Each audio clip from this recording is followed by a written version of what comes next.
আব্দুরিন ভাই ভালো আছেন? আলহামদুলিল্লাহ। অনেকদিন পরে সাক্ষাৎ। অনেকদিন পরে। এই যে আমরা এরকম একটা জায়গায় এসে দাঁড়াইছি আপনার চোখের সামনে, এই যে একটা খামার, এই যে একটা খামার, আর ওই পাশে দুইটা খামার আছে। এই যে খামারগুলা বন্ধ, এর কারণটা আমরা জানলাম। এই খামারেরা আপনার সাথে যোগাযোগ করে, অনেক দূর থেকে যোগাযোগ করে এবং অনলাইনে আপনার থেকে পরামর্শ চায়, ফর্মুলা চায়।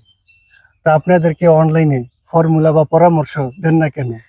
কারণ তো আছে, অবশ্যই কারণ আছে। অবশ্যই কারণ আছে। কারণটা আমি যদি ফর্মুলা যদি আপনার অনলাইনে দিয়ে দিই, এইগুলো তো কেউ একটা প্রশিক্ষিত না। আপনার মুরগি পালা শিখছে ওই মামুর কাছ থেকে, খালুর কাছ থেকে, বাইর কার কাছ থেকে, স্বাস্থ্য বাইরের কাছে, ডিলারের কাছ থেকে বা ইউটিউব দেখে, এইভাবে এরা লেগে মুরগি পালা শিখছে। কেউ একটা লোক প্রশিক্ষিত না, 99% এইভাবে মুরগি পালা শিখছে। কেউ জানেও না যে আপনার মুরগি কিভাবে পালতে হয়। এই যে একটা সেটা বলতাম, দুইটা সেটা দুইটাই পলিথিন লাগানো।